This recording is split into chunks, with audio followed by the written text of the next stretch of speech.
নিত্য প্রয়োজনীয় দ্রব্যমূল্যের ঊর্ধ্বগতির সময়ে ক্লিন বাংলাদেশ চট্টগ্রাম সিটি কর্পোরেশনের সার্বিক সহযোগিতায় যে প্রোগ্রামটি তারা হাতে নিয়েছে সেটা অসহায় দুস্থ নিঃস্ব মানুষের জন্য কিছুটা হলেও স্বস্তি দেবে বলে আমরা আশা করছি।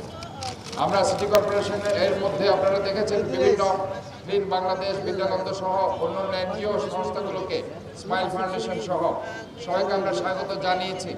আজকে রোজা রমজানের দিনে মানুষ অত্যন্ত অসহায় অবস্থায় থাকে, তারা ঠিকমতো সেহরি করতে পারে না, ইফতার করতে পারে না, নিত্য প্রয়োজনীয় দ্রব্যের চরম ঊর্ধ্বগতির কারণে আজকে এই প্রজেক্টের মাধ্যমে তারা অন্তত পক্ষে একটা স্বস্তির নিঃশ্বাস তারা ফেলছে বলে আমরা বিশ্বাস করি।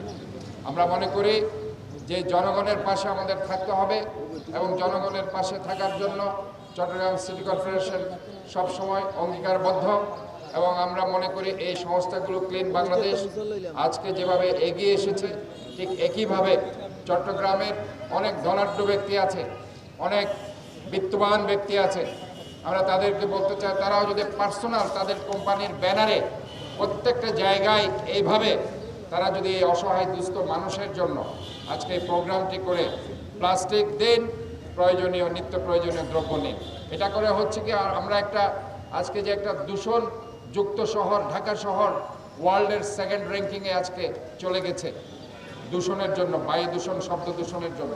তাই আজকে আমরা বলছি এই পরিবেশ দূষণ রক্ষার জন্য প্লাস্টিককে না বলুন, পলিথিনকে না বলুন, কর্কশিটকে না বলুন, যেগুলো পানিতে পচনশীল নয় এগুলো জলাবদ্ধতার মূল কারণ হিসাবে আমরা চিহ্নিত করেছি। সামনে বর্ষাকাল, এই বর্ষাকালের সামনে নিয়ে আমরা জলাবদ্ধতার দূর করার জন্য ইতিমধ্যেই প্রধান উপদেষ্টার পরিকল্পনা ক্রমে এখানে প্রায় 4 জন উপদেষ্টা কাজ করছে। আমরা চট্টগ্রাম সিটি কর্পোরেশন মেয়র হিসাবে আমি বলতে চাই যে আপনারা আপনাদের সৃষ্ট এই জলাবদ্ধতার হাত থেকে রক্ষা করতে হলে পলিথিন, প্লাস্টিক এবং ককশিটকে আপনারা না বলুন, পচনশীল নয় এমন কোনো কিছু সেখানে যত্রতত্র ফেলবেন না, যাতে করে নালা নর্দমা সেখানে ভরে গিয়ে জলাবদ্ধতার কারণ হয়ে দাঁড়াবে।